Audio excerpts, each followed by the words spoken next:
Welcome. It's indisputable. I'm your host, Rashad. Richey, good to be with you. We have a lot on the agenda today. Breaking down news of the day, none other than host, commentator, TYT sports contributor, all-star, Sharon Reed. Always fascinating to have her analysis. Top story of the day, an Alabama cop decides to tase a handcuffed man, told him she was going to do it again, and still arrested him. According to the update, that individual, that cop, is now on leave. Here's the video.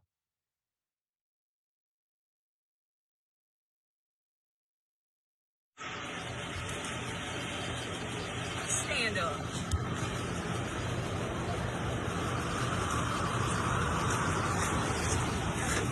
Right there in front of the car.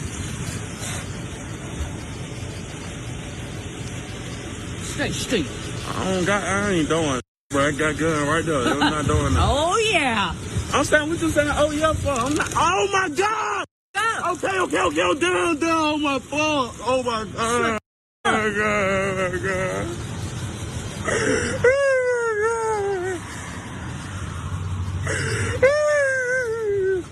You want it again? No, Shut the f- up. You was big and bad. Shut your bitch ass up. Now, officer, since you're big and bad, put up the picture full mask.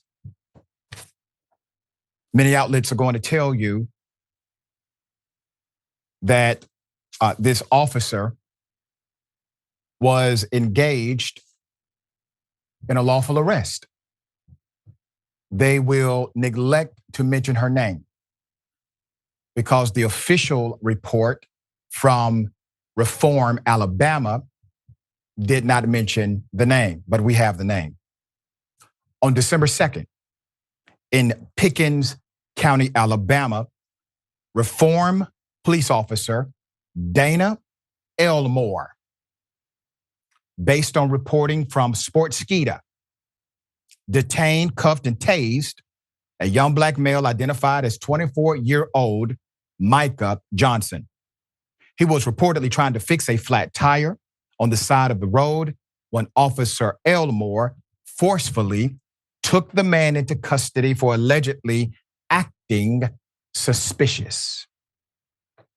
Elmore is now on leave, according to AL.com, an Alabama reporting agency.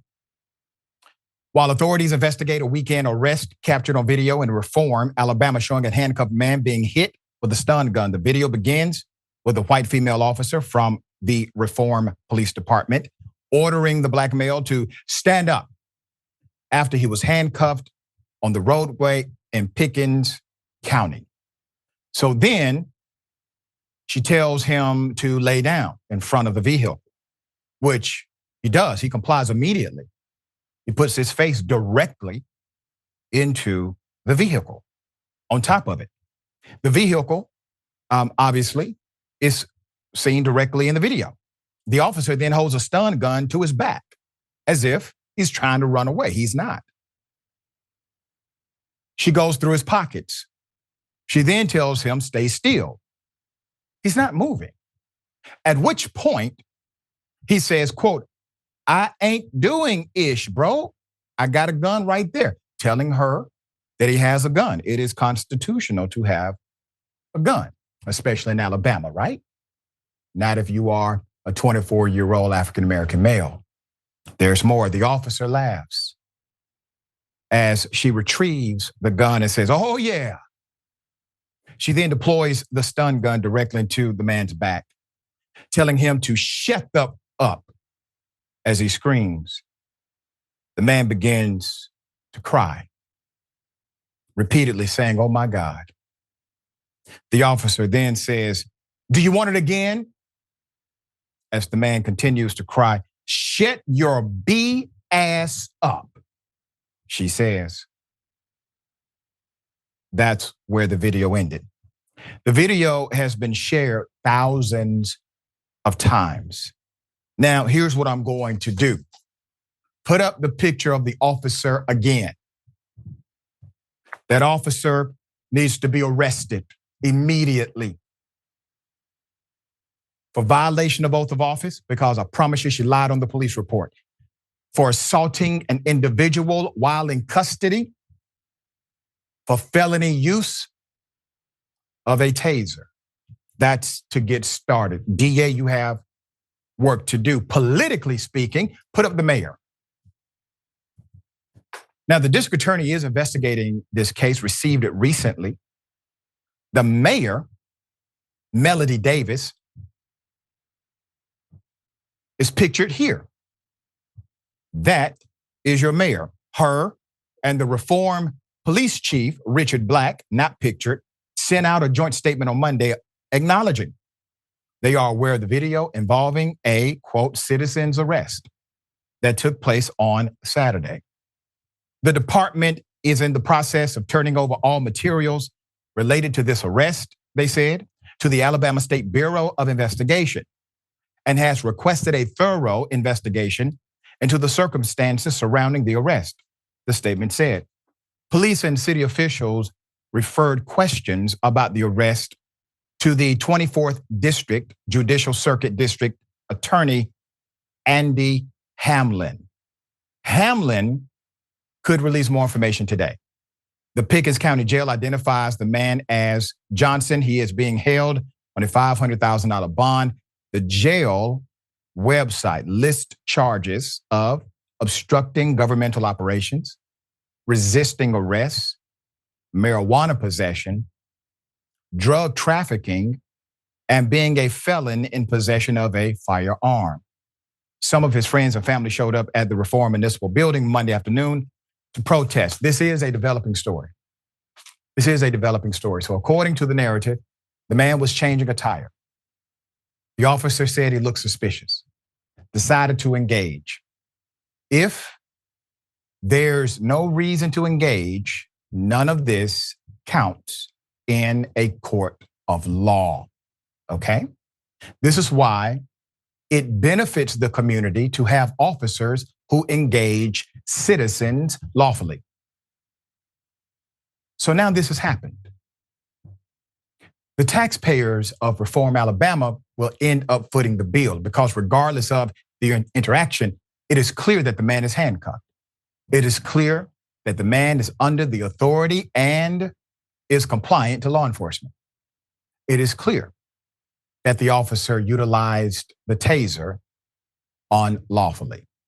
All of these are evident before us, regardless of guilt or innocence, which has to be adjudicated inside of a courtroom, not administered by rogue officers like this one. I want to say thank you to the elected official in Alabama who alerted me to this immediately. I appreciate the service that you provide.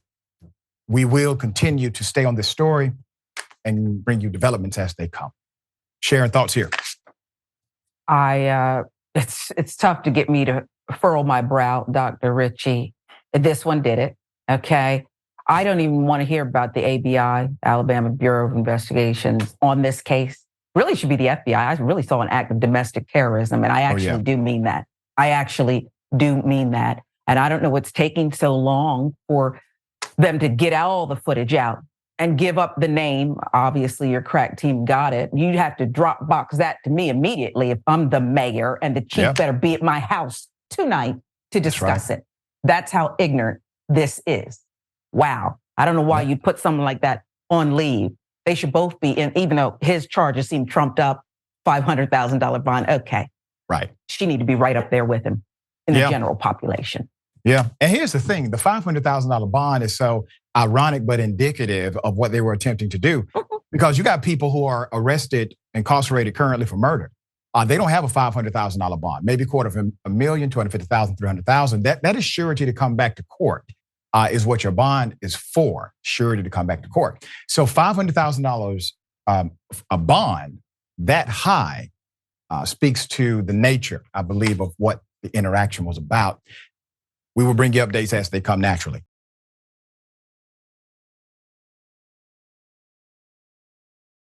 A Donald Trump co-defendant is likely going back to jail, posted bond, kind of, got out, violated terms of the bond agreement. Let me take you to the video first and give you background. Here it is. Can't kill Trump when his entire base is a militia. You can't do it. Negro, your mama's fingerprints are on it too. Look, okay? I want to respect black people and black men, but when you come over here and you act crazy and you talk crazy to me, you'll be outdone, okay? You'll be outdone. Everybody's alive. There's no murder weapon. As a matter of fact, there's a woman sitting somewhere who knows this whole thing is a lie. Who knows I never did anything to her? Who knows who knows she begged me for help? There's a woman sitting somewhere who knows that I'm going to f her whole life up when this is done. Put up the picture full mask. This was courtesy of the Fulton County Sheriff's Office, Sheriff Patrick Labat. Now, she says she's going to F somebody's life up. She made very specific, descriptive proclamations to allude to who she's talking about. That makes the threat actually a threat. Keep that picture up. Hell of a background. This is a Trump co-defendant, by the way. Trevion Cuddy, a co-defendant in the Georgia election fraud case against former President Donald Trump, could see her $75,000 bond revoked after prosecutors allege she potentially threatened a high-profile witness on social media. Cuddy, who is the former publicist for Kanye West, was indicted by Fulton County DA Fonnie Willis in August alongside 18 co-defendants, including Donald Trump, under Georgia's RICO Act for allegedly interfering with the 2020 election. Following the RICO indictment, she and the other co-defendants were quickly released on bond. We all remember. But no more than 3 months later, the lobbyist from Nebraska is in hot water again, this time for comments she made in recent days on Instagram Live, which may have violated her bond agreement. In court papers, Fulton County prosecutors claim she intended the message as a threat against Freeman, suggesting that Cuddy could be holding a grudge over the serious federal charges she faces. There's more. On the video, Cuddy sought to dismiss the threat claims against her, suggesting that police were already aware of a video recording of a conversation she had with Freeman. However, it was unclear if Cuddy was referring to police body camera footage taken in Atlanta, January 2021, that was now central to the fraud case against her. Legal experts who have been closely monitoring the criminal case said her comments could hurt her chances to remain free before the 2024 trial. While some even felt she could face a superseding indictment, meaning additional indictment, additional charges, due to the bold remarks. So basically, what the experts are saying is that this is more than a simple bond revocation issue. This is likely an additional charge and bond revocation because the threat seemed to be direct. There's more. She stirred up controversy, put this up. If you remember, this happened in October when she proclaimed on Instagram that she was prepared to serve as Trump's White House press secretary if he wins a second term. Quote, I look forward to redeeming Black women in politics by becoming press secretary to the 47th president of the United States. There's another one.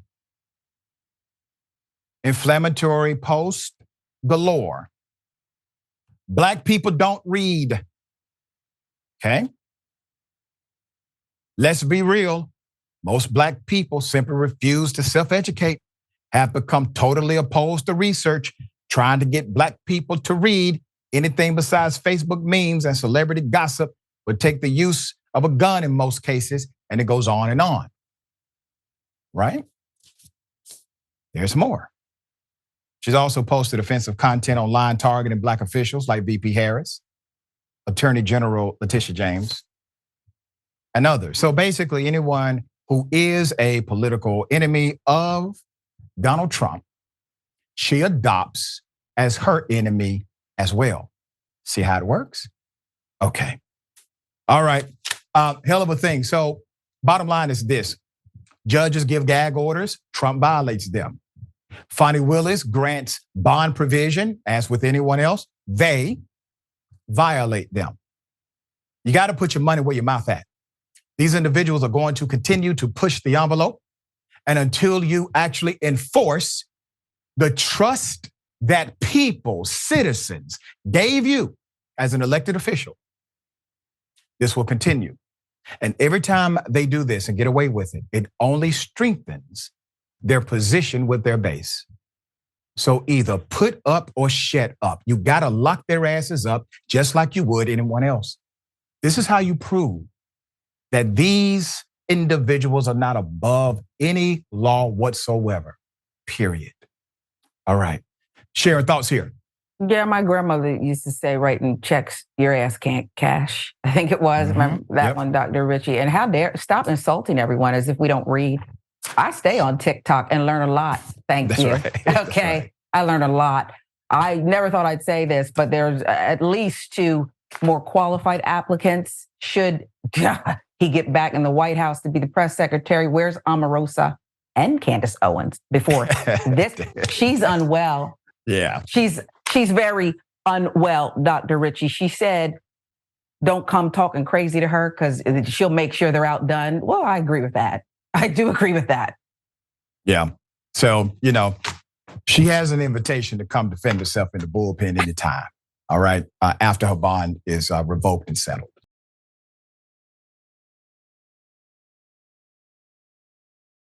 Hell of a thing.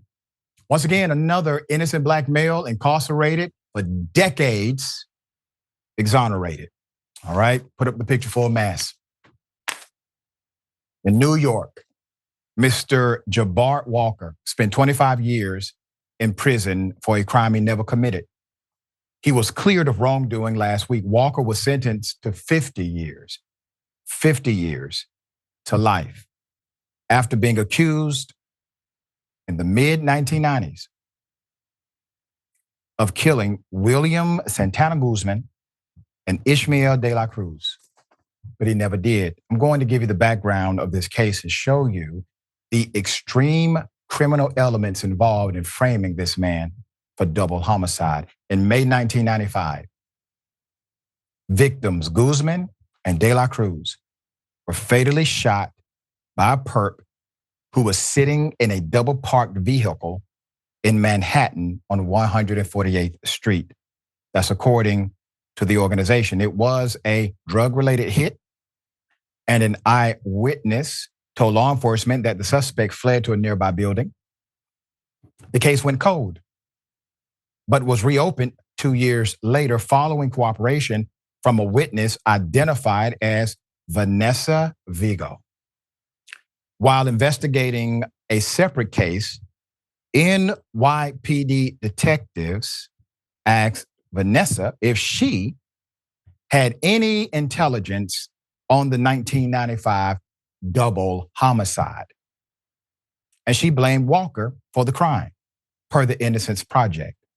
The next day, she wrote out a statement claiming that Walker fired 2 shots at the victim and was known to use the moniker Snoop or Black, which was a smoking gun because they received tips that the shooter used the nickname Black. Okay, yeah. Obviously an uncommon nickname. There's more. The reinvestigation into the case revealed that Walker was not known by that nickname and that the informant was inconsistent with her testimony and that she had misidentified people in a separate shooting case. Also, according to the organization Innocence Project, the prosecution gave her money for her apartment, for her testimony against Walker. Now, why is that part important for the Innocence Project to know?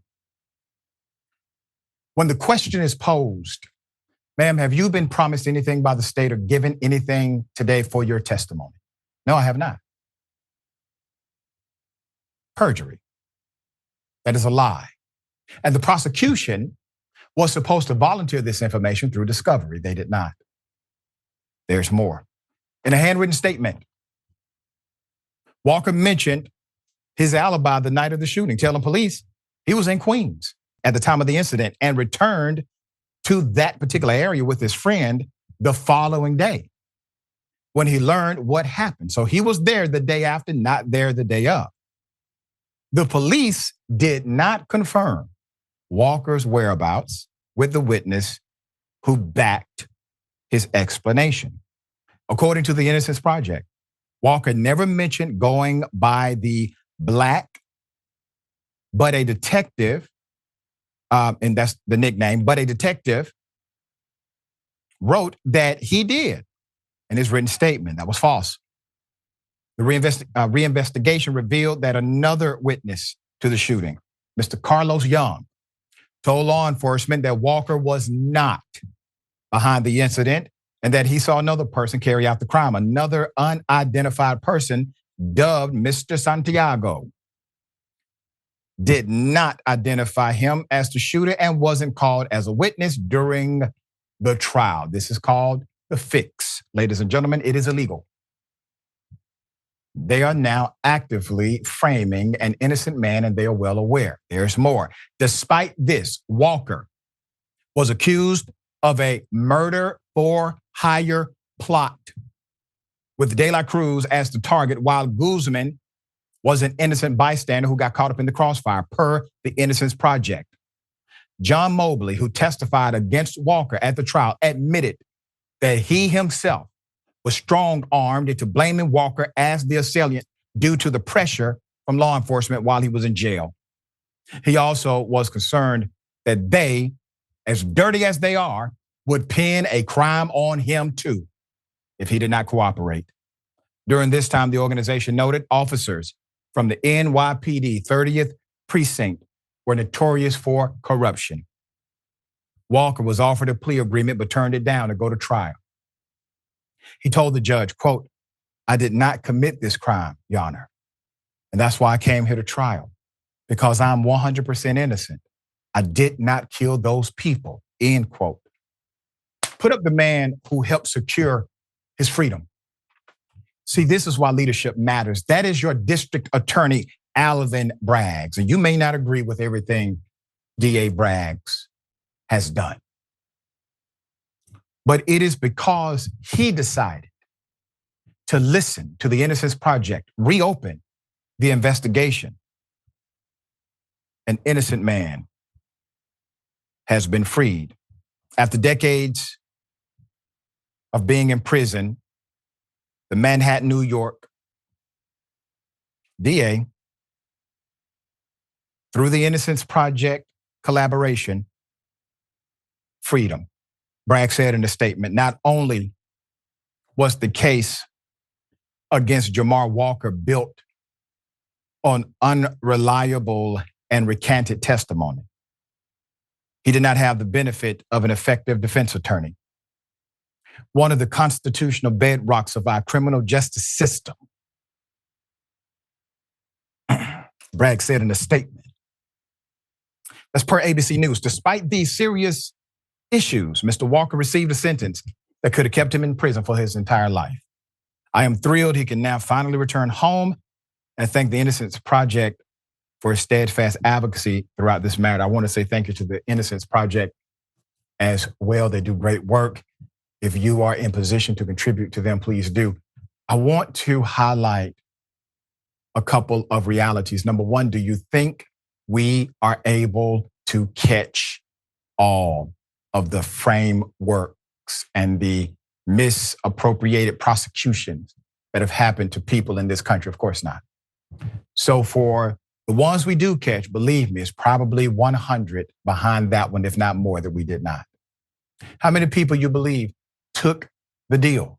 They took the plea agreement because the plea agreement was so much more attractive than the 50 years they would spend behind bars knowing good and damn well these people were going to railroad them. So they say, yes, I'm guilty. Give me the 5 years or give me the 10 years. I'm just going to say I did it to get out of jail.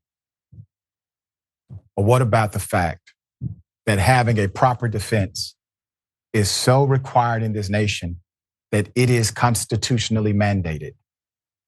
You having a defense is constitutionally mandated. That is to secure your rights. The individuals who were involved should all be arrested. They should all be indicted. We were able to report about a month and a half ago of prosecutors finally getting indicted for doing things like this to innocent people. That needs to be the norm and not the exception. All right, Sharon, thoughts here? Yeah, you're the legal mind in this conversation, Doc, but I was actually wondering as you were giving these horrific details if prosecutorial immunity is absolute. I know the Supreme Court took it up and at one point said yes, it was tested again. And I don't know where that is because the details you describe are absolutely criminal conduct. Frame up is a crime. And I don't see any way around that here. It's no one believed that they were doing justice if they had to resort to that, including, as you mentioned, perjury. So, yeah. Wow. Thank goodness for the Innocence Project. Can you imagine if we didn't even have that? Yeah. And you're right about the prosecutorial immunity dynamic, and the Supreme Court routinely has upheld it. So typically the way it works now, if it is within the scope of their profession, and they can make a case that they had good, reliable information that this was the truth, they get to escape without having any criminal penalty. But it is not supposed to cover actual criminal behavior. That is clear in the ruling. It is not supposed to cover actual criminal behavior of a prosecutor. All right, we got more on the other side. It's indisputable. Stick and stay.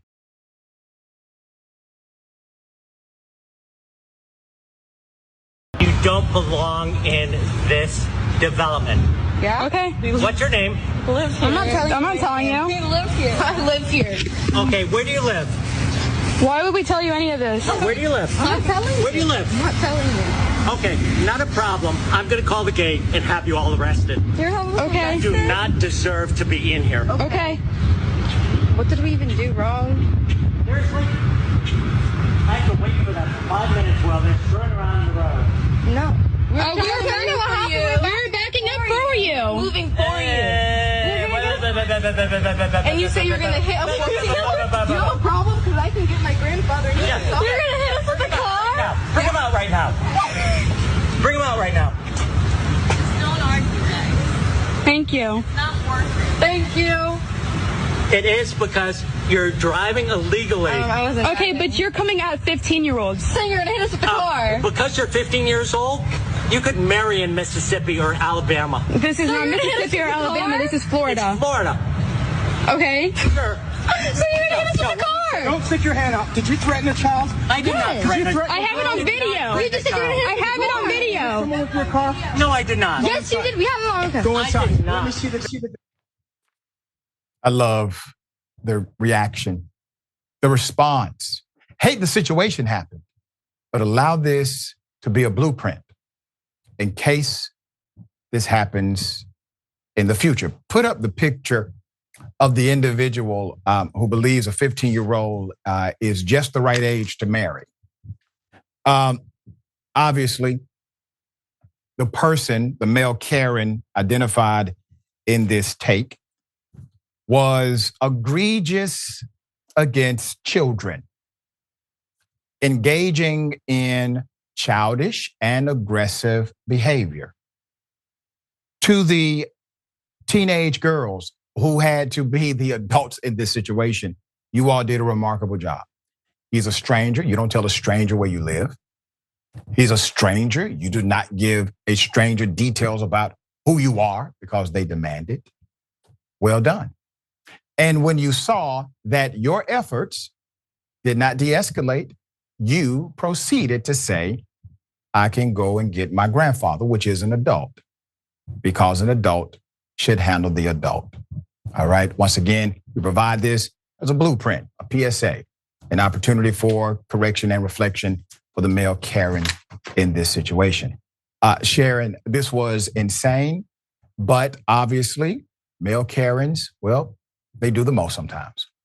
In flip-flops too, were those flip-flops again. They're very dangerous, but that's their preference to show up at the scene of the crime and wearing flip-flops. I don't, for the life of me, understand it, Doc. And I was wondering if this male Karen has any skills, if he's handy at all. Because I have a whole list of things that, too much time on his hands. I have a list of things that need to be done. And if he just wants to walk the neighborhood and harass children, I have some other things that perhaps he could be better suited for, maybe. Yeah, well, he was about to get that action when the adult came out. They changed his story quickly. Okay, that's something for you. Double dose. You want to call the police on him for having a barbecue on a Sunday. I feel free! Back off! I'm going to tell them there's an African-American man threatening my life. That doesn't mean jack to me.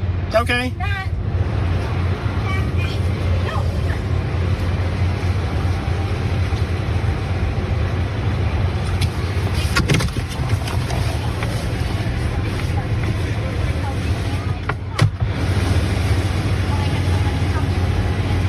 You're welcome, hon. Have a good day. You know, they want to hurt you. And they're recording. You put on the handicap. It's my handicap placard. I'm a disabled veteran. You need to move. Okay, so am I. Okay, well, I'm saving the spot for my husband. Yeah, I got all day. so do we. Cool.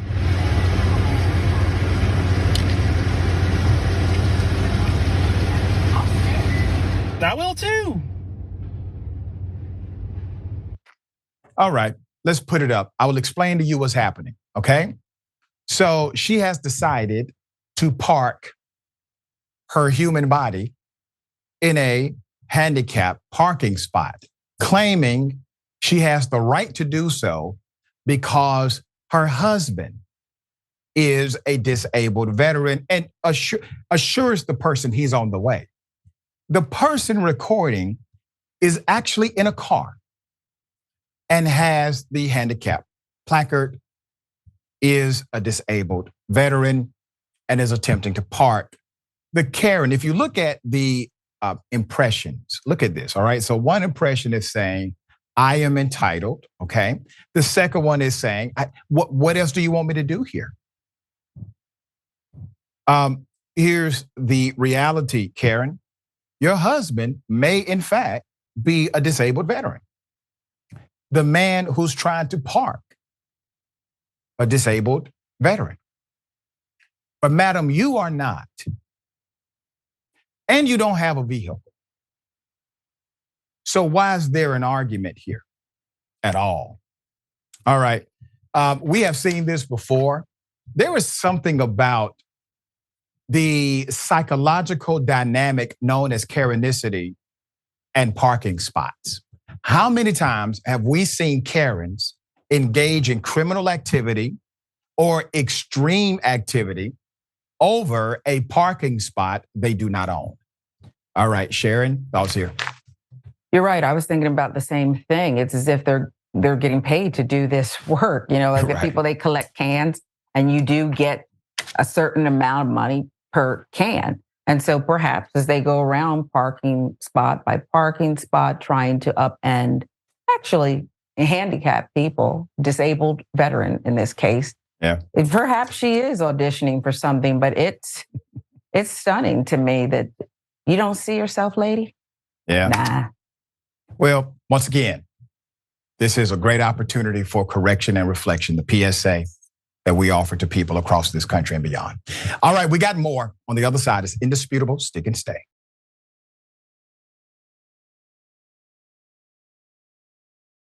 Cop fatally shoots an unarmed black man trapped in a car. I'm going to show you the video and give you the background. Here it is.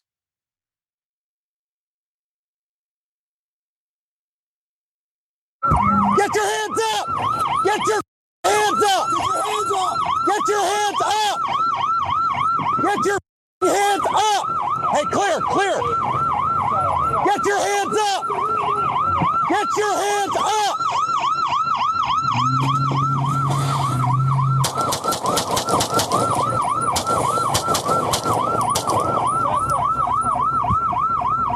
13, shots fired.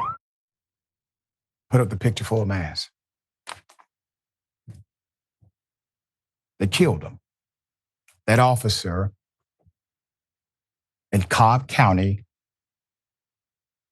Georgia, killed an unarmed black male inside of the vehicle. Now, you may not have been able to make out the details, but he was literally pinned inside of his car with the airbag fully inflated. The attorneys for the family of 28-year-old Devontae Brown, who's on the left, a black motorist fatally shot by Cobb County, Georgia officer Ian McConnell, released the body cam footage of the incident that occurred 2 years ago. We finally have the footage. The footage shows the moment Brown was fatally shot multiple times in August 2021 after he was pulled over for driving erratically in Marietta. In the video, Brown's damaged vehicle is surrounded by police patrol cars at the scene, and it appears that his airbags were deployed. Get your hands up, McConnell repeated. Get your effing hands up. Brown is still inside of the car at this time. Moments later, Brown pressed on the gas and the cop shot into the vehicle 12 times. Civil rights attorney Harry Daniels argued in a statement on Thursday that the officer was not under immediate threat when the officer opened fire. Why is that statement important from attorney Daniels? That statement is important because in order for a cop to kill you, you have to pose immediate, imminent threat against the officer or someone else readily visible to that officer. Neither applied here at all, not even close. There's more. The officer then reported that shots were fired, requested first responders to the scene. About midway through the video, law enforcement officials approached Brown's car. The GBI previously said he was transferred to a local hospital where he was pronounced dead. Devontae obviously got himself in a situation where he was being chased by police, Daniels told WSB TV. Absolutely deadly force was not warranted in this case. I mean, he was trapped. He couldn't get away. He was blocked in. There's no getting away and using deadly force in that situation. It was completely uncalled for, and in my opinion, it was unlawful, end quote, from Harry Daniels. The Cobb County Police Department responded to the video and released a statement saying that the officer was not charged. Quote, first and foremost, our thoughts are with everyone affected by this tragic event, including the family of Devontae Brown and all involved officers. The statement said, per the outlet, the loss of life is always a somber matter, and we approach this situation with the utmost seriousness and sensitivity. It continued, following the incident, an independent investigation was requested by Cobb Police and conducted by the GBI. The findings of this investigation were turned over to the Cobb County DA's office, and the case was heard by the grand jury. The grand jury concluded that there were no grounds for charges against the officer involved. Now, I can't tell you what was said to the grand jury or how the case was presented, because grand juries are top secret. I can also tell you that typically, we have seen this in Georgia justice, those grand jury proceedings, because of their secret nature, many times those prosecutors will wink and nod to let the grand jury know exactly how he or she would like the grand jury to decide. Regardless of what the grand jury has said, clearly the two elements that are required based on precedent were not present in this situation. The cop was not in imminent danger, nor was someone directly visible to the officer. All right, Sharon, thoughts here? Yeah, I remember covering Ferguson and being on the front lines there, and Officer Darren Wilson. Remember they had him up on a grand jury. And I remember the career prosecutor, it was really Michael Brown, who was on trial. It was, because he some marijuana, something like that, and a little strong arm, something at a convenience store. This is a game, and despite what our eyes see, Dr. Richey, we're supposed to believe this twisted pretzel of an explanation. And the other thing that offended me greatly, this man is dead. I've had an airbag go off, and I don't know if I even know which way I'm moving. My face got messed up and everything. For them to put out a statement about this tragic incident and how seriously they take it and all those affected and name the officers, you can go on and leave that out of my loved one's statement. That shows you how much they care or don't. Yeah. And listen, you make a great point. When you're in a situation like that, airbag has been deployed, right? We don't know if he had what we call lead foot, where basically he's in an accident and his foot just dropped down, kind of locked into the gas pedal. You know why we don't know? Because he's dead. There's no explanation. Here's what we do know. We do know that he was not creating a threat for the officer. And we do know that no one was in front of him for a threat to be noticed by the officer. We know that as a fact. All right, we will update as the story develops.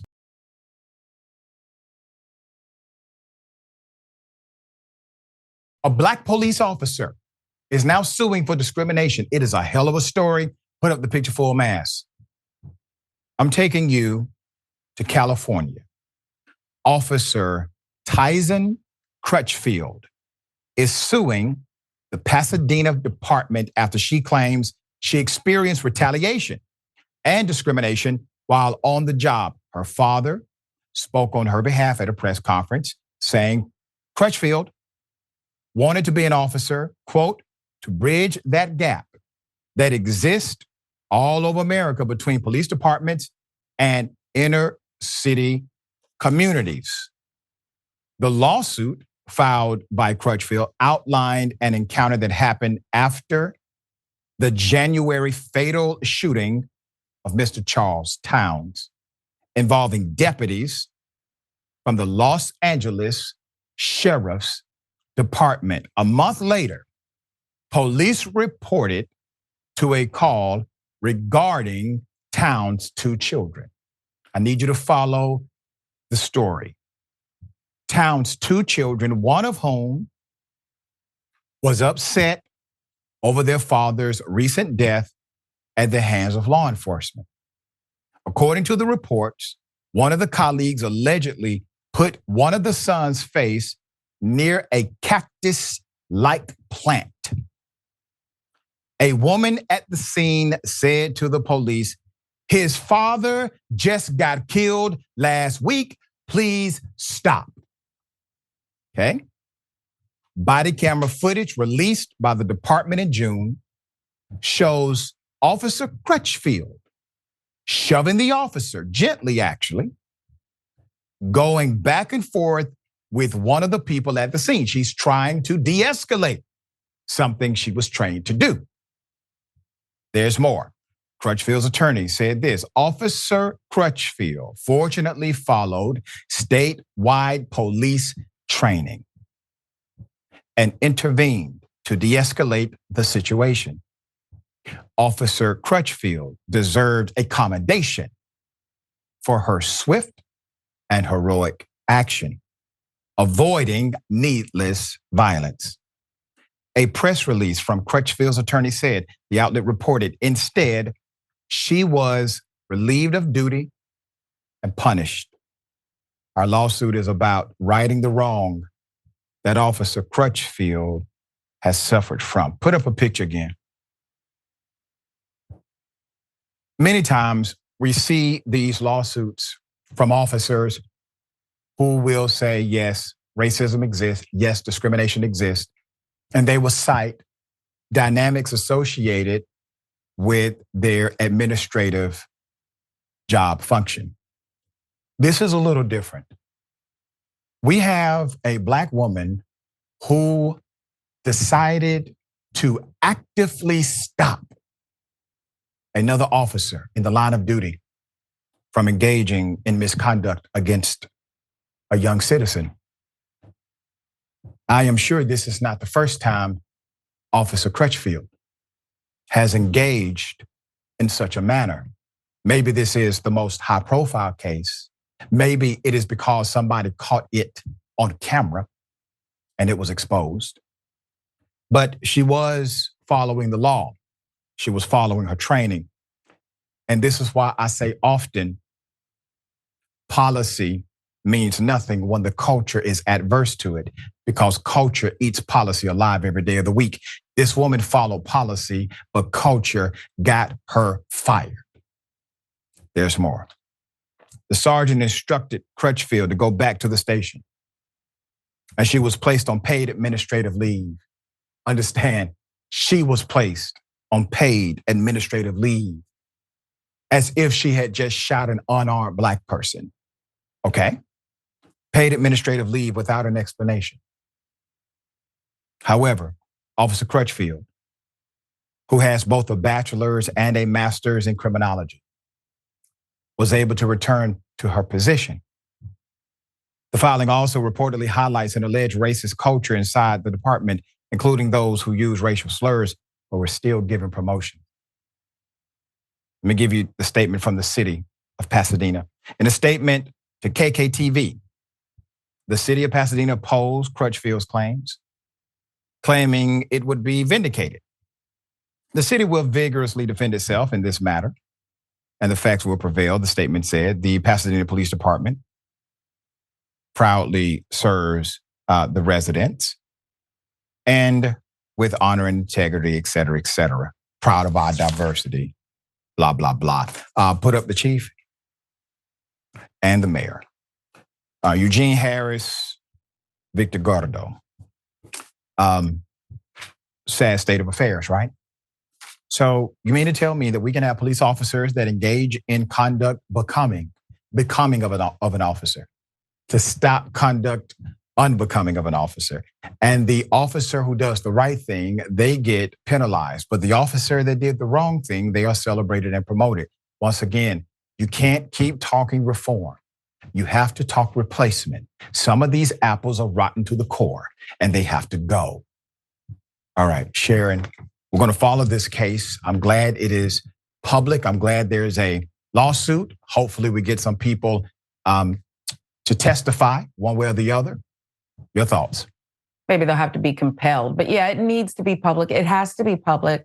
Otherwise, Dr. Richey, it's one of two things. Either there is corruption and discrimination in the police department, or we as Black people can't do anything right. We're no good at anything. Right. We can't do anything right. Everywhere you look, we're messing up. That's a hell of a point, right? So the woman does what we believe to be, that's the right thing to do, right? All politicians will say, no. You have a duty to intervene. You have a mandate to report. You have to protect citizens when an officer is out of control. So that's your policy. That's your proclamation. And then when an officer does it, the city backs everybody but you. Insane. All right, we got more on the other side. It's indisputable, stick and stay.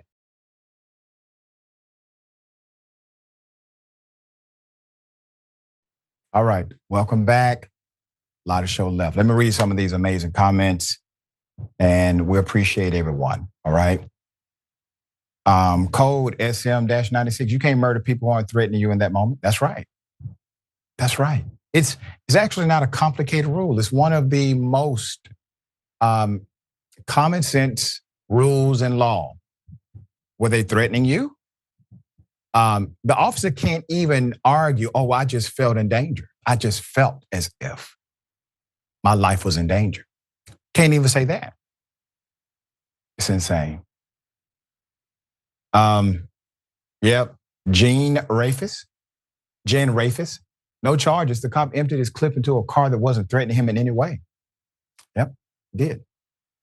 Donald James X. It's a bold stance going up against a whole department, but I think she can win this. She absolutely will win this. And let's be 100. She's already a winner. She's a winner because she did the right thing. She's a winner because she did the right thing, period. She can sleep at night, look herself in the mirror, and be okay. All right? And, man, yeah, Amber is the color of my dragon, says he spent his last moments absolutely terrified. Yep, very sad. We have an update to a FedEx story. If you remember, the FedEx employee who two white males, a father-son duo, tried to kill. He runs for his life. He's in the truck trying to get away, right? They're trying to kill him. FedEx, they decide to put the young man back on the same route. He said, hell no. They just tried to murder me. Let's put it up full mass. There's a $5 million suit against FedEx after men shot at him. D. Monterio Gibson is the black former FedEx driver from Mississippi who had two white males shoot into his work van. Two shot into his work van. They also pursued him in a high-speed chase. This was last year. We covered it on Indisputable. He's now filed a new lawsuit against the men and his former employer, FedEx. As the Associated Press reports, this is the second civil suit filed on behalf of Gibson. It seeks at least $5 million. While Gibson was not wounded during the encounter that took place in 2022, FedEx made him return to work on the same route. And that caused him to have depression, stress, anxiety, loss of sleep, and emotional pain and suffering, according to the lawsuit. FedEx spokesperson Austin Kimker said in the statement Wednesday to the AP, quote, "Our top priority is always the safety and well-being of our employees. FedEx denies the allegations and will vigorously defend the lawsuit. The case's alleged conduct is deplorable," U.S. District Judge Jordan wrote, but Gibson fails to state a viable claim against FedEx for which the court would have original jurisdiction. Let me explain that statement. Keep that statement up, okay? Because I've looked at the chatter on social media about this. The judge did not kick it out for it being a frivolous lawsuit. As a matter of fact, the judge gave them a wink and a nod, and let me explain. The U.S. District Judge Daniel Jordan said the alleged conduct is deplorable, all right? Who is he talking about? He's talking about FedEx. He's talking about FedEx. Why? Because that's the crux of the lawsuit. And he's citing that the attorneys for Mr. Gibson filed a claim in which the court did not have original jurisdiction, which means the attorneys effed up. Okay, that's what it means. They filed in the wrong court for the claim they were seeking, and they have to refile. So now this is your refiling proper. That's what happened. Brandon Case and Gregory Case, father-son, are charged with attempted first-degree murder. Now, if you remember, and we'll keep their pictures up, if you remember when this first happened, they were not charged with attempted murder. We at Indisputable call for those charges to be upgraded. And many in the community agreed. Those charges were upgraded to attempted first-degree murder, conspiracy, and shooting into Gibson's vehicle. Prosecutors say they intend to set a new date for a criminal trial after a judge declared a mistrial this summer. And once again, the irony of it, the judge declared the mistrial because the detectives had messed up. And if the judge would have allowed it to continue, it definitely would have been grounds for an appeal. So I read the court docket back then when it happened. I agreed with the judge declaring a mistrial so that there could be a clean conviction. But court records show that has not been done yet. The two men remain out on bond.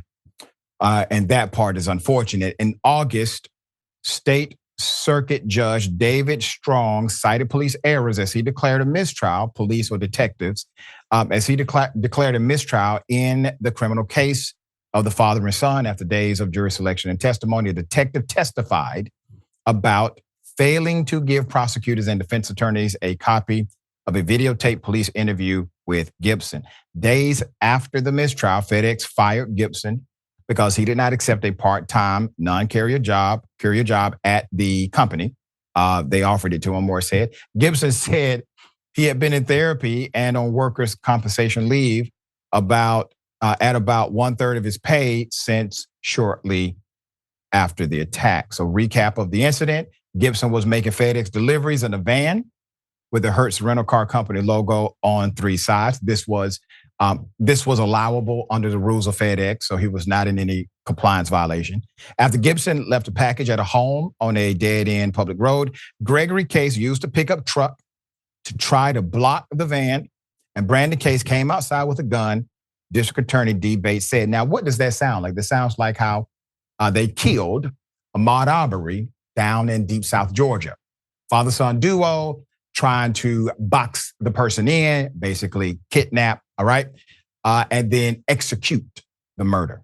As Gibson drove the van around, all right? He drove the van around the pickup truck. He's trying to get away. Shots were fired. They're trying to kill him immediately, with 3 rounds hitting the van, and bullets also hit packages on the inside. He gets away. He lives. It is clear what happened. FedEx says, hey, Mr. Gibson, hey, buddy, so glad you're alive. All right, so here's the thing. Here's the game plan. Tomorrow, you're going to go back on the same route. I want to ask you a question. Do you believe, let's say if a white female was in that same situation in a black community, that 2 black men just tried to murder her? She goes back to FedEx. It is well documented what happened. Police report has been done. Investigation has been launched. Bullets are inside of the van. Do you think FedEx says, hey, way to go. Glad you're alive. We're going to put you back on that same route tomorrow? Hell no. They would not even think of it. All right, we'll follow this case continually. Sharon, thoughts here? Well, maybe you're being a little harsh, Doc. I mean, FedEx says they care about the safety of all their drivers. That's what they said. And, another similarity, no charges at first, remember? With Ahmaud Arbery and something about a tape not being turned over. This whole thing is pathetic and crazy. And you're right, the white woman would also have been given a commendation, her full salary, and maybe they would have put her on some type of thing where she just went around speaking to affiliates in UPS store or something. Oh, that's the competition. This is horrendous and horrific. And it's just one more way of indicating that, hey, black man, you're not worth it. Yeah. I mean, this was one of those opportunities where they could have embraced this young man. They could have done right, would have received a ton of earned media from people like myself and others. They could have made themselves the example of what to do when an employee faces harsh, extreme violence like this, likely, obviously, racially motivated. But they didn't. And so now they're getting the backlash, the negative, because of their own reaction to it.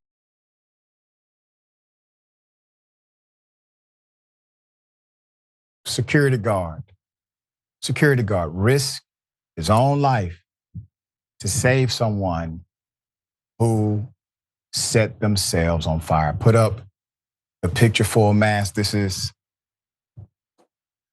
one of those very bitter, but also sweet stories of human compassion, okay?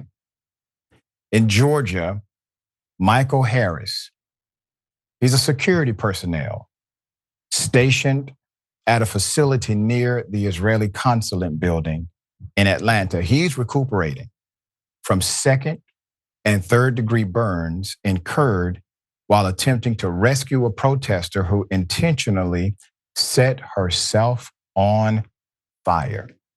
Family members assert that Michael Harris, an Army veteran, bravely risked his life to rescue a woman draped in a Palestinian flag. This happened Friday, December 1st, around 12:45 p.m. He was told that she was going to douse herself in gasoline and set herself aflame in protest against the Israel-Hamas war. He attempted to talk her out of it, to no avail. The woman lit herself up and became engulfed in flames. What a hell of a sight, right? He's trying to talk to her. She does the unthinkable right in front of him. He was also fully engulfed in fire and proceeded to roll on the ground to put himself out. EMS had to cut him out of his clothing. The family wrote in a GoFundMe appeal, Atlanta Fire Chief Rod Smith said the guard sustained burns on his wrist. Statement from the brother of Mr. Harris, quote, "My brother is an Army veteran. As far as helping people, we were raised that way, to help somebody." So him doing that is not surprising for people who know him. Douglas Harris, the guard's brother, said, according to WSB-TV, he also gave an update on his condition, saying he was doing well under the circumstances and recovering at Grady Memorial Hospital. Quote, "I was down there early today to see him. He's in pretty good spirits. He's just trying to wrap this whole thing around his head on what happened," said Douglas Harris. Harris's wife, Tange Harris, started a GoFundMe to help the family pay for the expenses associated with his medical bills. If you would like to contribute, go to the GoFundMe. It is a very worthy cause for an individual who did what he could do to save someone else. We need more stories like this, obviously. Unfortunately, it provided harm to him, but he will survive. And I believe that in his character, in his nature, he knows inside he did the absolute right thing and the best he could do in the circumstance. And once again, no matter what happens, you are a winner in my book. Sharon, thoughts? Yeah, I hate that he's hurt. And I hope we can all give something. But it's proof too. I've grown cynical, as many have, in this thing we call life, and so many things that you cover so eloquently, Dr. Richey, that show the ways that we are hurting in society. This gentleman is proof that there's still a lot of good out there. Yeah. A lot of good out there. So that makes me happy. Yeah.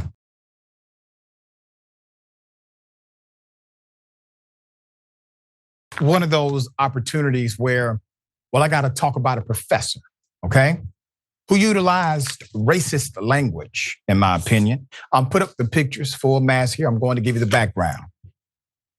A Penn law professor says people of color are jealous of Westerners, despite her growing reputation for sparking racial and racist controversies by suggesting the superiority of the white culture. University of Pennsylvania law professor Amy Wax, on the left, has found an unexpected advocate in Charlie Cheon.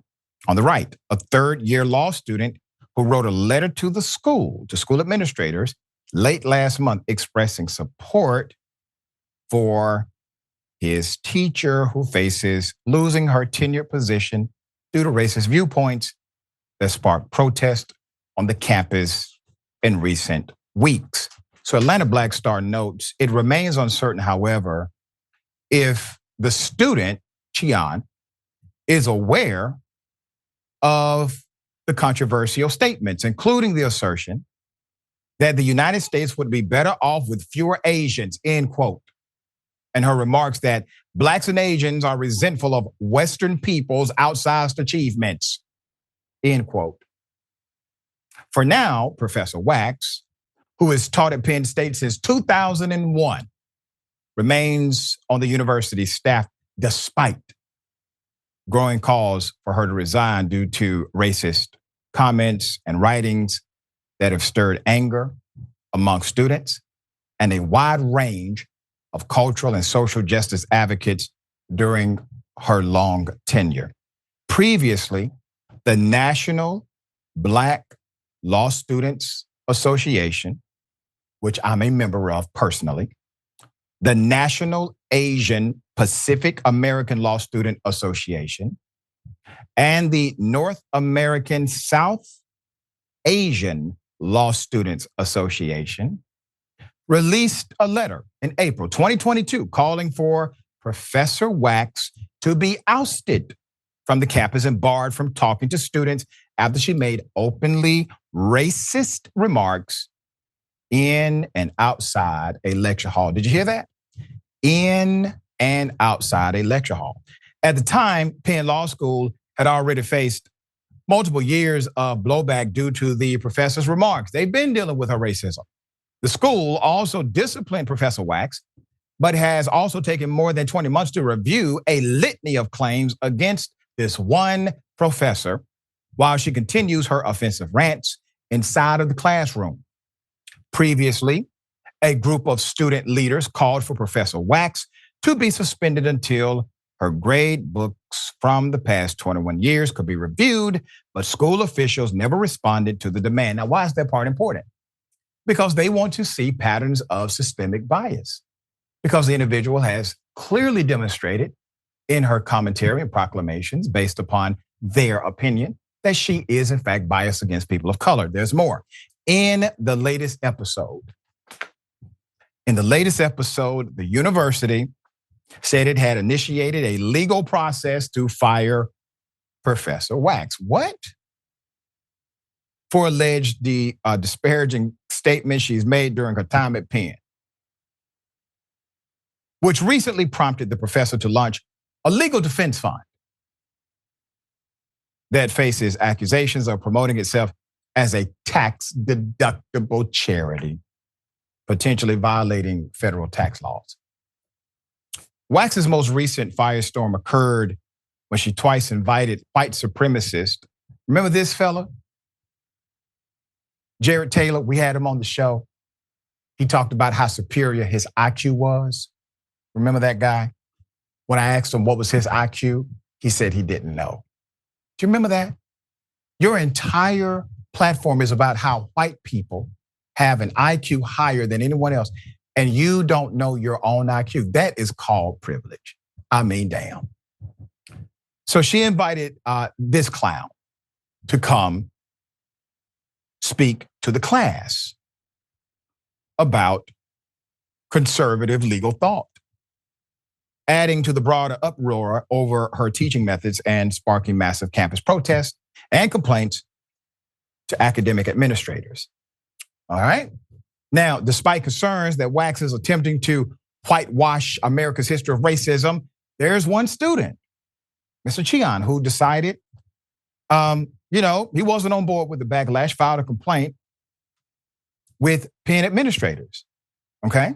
In late November, Cheon invited his 136,000 member YouTube page to, quote, read my letter to the dean of my law school regarding an incident that happened today with the woke mob. I really cannot stand them, end quote. But here's the thing. She's so racist, there are people who are not part of any progressive movement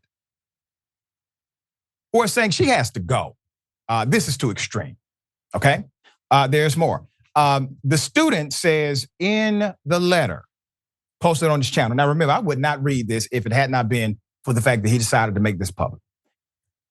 I write to you to express my sincerest displeasure with regards to the way some students are handling the invitation of a guest by Professor Wax.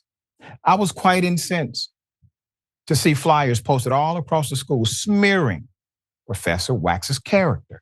In my opinion, this, along with the fact that some of her students in the conservative legal thoughts class were harassed, booed, and hissed at, shows an effort to intimidate, indicating a lack of respect for civil discourse. I'll put up his picture again. Sir, the man that she invited if he would have said that Asians are inherently dumb compared to white intellect, would you agree that he should be a fitting member to guest lecture at a major university?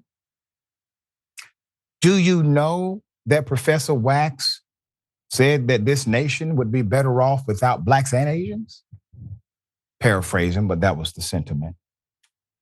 The letter raises specific concerns regarding how some students were reacting to the controversy involving Professor Wax, with the students citing major discord in Wax's classes, including the distribution of racist propaganda and an overall atmosphere of harassment during class time. The student said in the statement, also attempts to outline the troublesome aspects of the Wax situation that was disrupting student life as the fall semester neared the Christmas break. In the letter, the student also expresses concerns about the principles of free speech and complains that conservative students might feel restricted from expressing genuine viewpoints in such a politically charged environment where people wear their emotions on their sleeves. He also calls on college leaders to communicate to protesters that dissenting views are not valid and inherently harmful to violent. He also casts doubt on the self-righteous mindset of some protesters and urges the administration to consider this perspective in their decision to deal with Professor Wax. The letter then makes an awkward attempt to support the protesters' right to free speech and peaceful protest. Quote, to be clear, understand that there are principles of free speech at play here, the student says. Students have the right to protest events which are not to their liking. I am not suggesting that the administration suppress their ability to share their viewpoints, end quote. I would say this in a very simple, direct way. The professor is there to educate. The professor is there to educate everybody. Those biases, those notions that somehow one particular race is inferior to the other, which these statements have been made on record, should have led to the firing of any professor long ago. The fact that the University of Pennsylvania has decided to allow this to go on for so long is the part that's baffling to me. But now that we are aware, we are on top of it. All right, Sharon, thoughts? Penn's Ivy League, I don't understand what the issue is here. I have a lot of friends who went to Penn. And for Mr. Cheon, I believe is maybe the pronunciation, to say, it seemed like he was saying he feels threatened and harassment and this and that by these other opinions. Really, they're just pointing out the professor is racist or espousing racism.